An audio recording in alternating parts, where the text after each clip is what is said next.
आपण देखନ୍ତୁ ଏ ଖବର ସକାଳୁ ଆମେ ପାଇଲୁ ତୁରନ୍ତ ଆମେ ଆସି ପହଞ୍ଚିଲୁ ଏବଂ ଆର୍ଡିର ସିସି ଏସି ଜେଇ ସମସ୍ତେ ଆସିଥିଲେ ସମସ୍ତେ ଦେଖିଲେ ଏବଂ ଆପଣ ଜାଣିଥିବେ ଗତ ଥର ଯେଉଁ ପୋଲଟି ଧସି ଯାଇଥିଲା ଏଇ ଯେଉଁ ପୋଲଟି ମୁଁ ୟାକୁ ଲେଖିକି ଦେଇଥିଲି ପୋଲ କରିବା ପାଇଁ ବ୍ରିଜ୍ କରିବା ପାଇଁ ବର୍ଷେ ହେଲାଣି ଇଏ କାମ ତ୍ୱରାନ୍ୱିତ ହେଇ ନାହିଁ ଏବଂ ସାଧାରଣ ଗାଁ ଲୋକମାନେ ବିରକ୍ତି ଭାବ ପ୍ରକାଶ କଲେ ଏବଂ डिपार्टमेंट को कही आपण मध्यम देखु मानी आमर किसी भूल होती आम तुरंत करूँ एवं आरड़ा जो भासी जाइए दीटा को से करने मुझे तुरंत लेखिकी देवी एवं कलेक्टर को जनईबी एक पोल दुईटी निहाती आवश्यकता अच्छी गमनागमन एवं से कहते आम निश्चित 3 ରୁ 6 मास भितर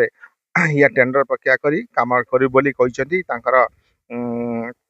समस्त सामने आपण मान सामने एवं ता छड़ा जो पोल भासी धसी ताकू पानी कमिला से बाली बस्ता देखी टेम्परारी करेंगे बोली मु गोटे कथा कहि देखु ये डिपार्टमेंट आदि रे 2 रे जो जेई एवं एसडीओ एवं जो एसी प्रिवेश थिले तांकर हे ज्ञान पाई आज ये परिस्थिति हेछि गोटे वर्ष हेलानी जदि न होई परिबो सरकार को बारंबार कहला सहित न होई परिबो याटू दुख कथा कौन न होई पारे एठी ए डिपार्टमेंट संपूर्ण एटी फेरी रही लोक को सुविधा देवाई गमनागमन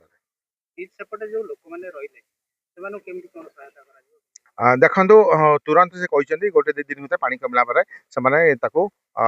कार्यक्रम करेंगे बोली सर भंडारी पोखरी धामनर उभय बन्या अधिकारी माने विशेष कर धामनर ब्लॉक ऊपर फोकस होची भंडारी जाऊ भल लगे आप मीडिया बंधु मैंने ऑब्जर्व कर दुख कथा कौन न पारे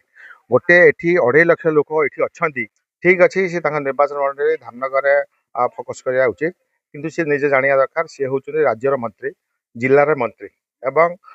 दुख और परितापर विषय सबू सरकारी ऑफिसर मान आसुचंती धामनगर जाऊँच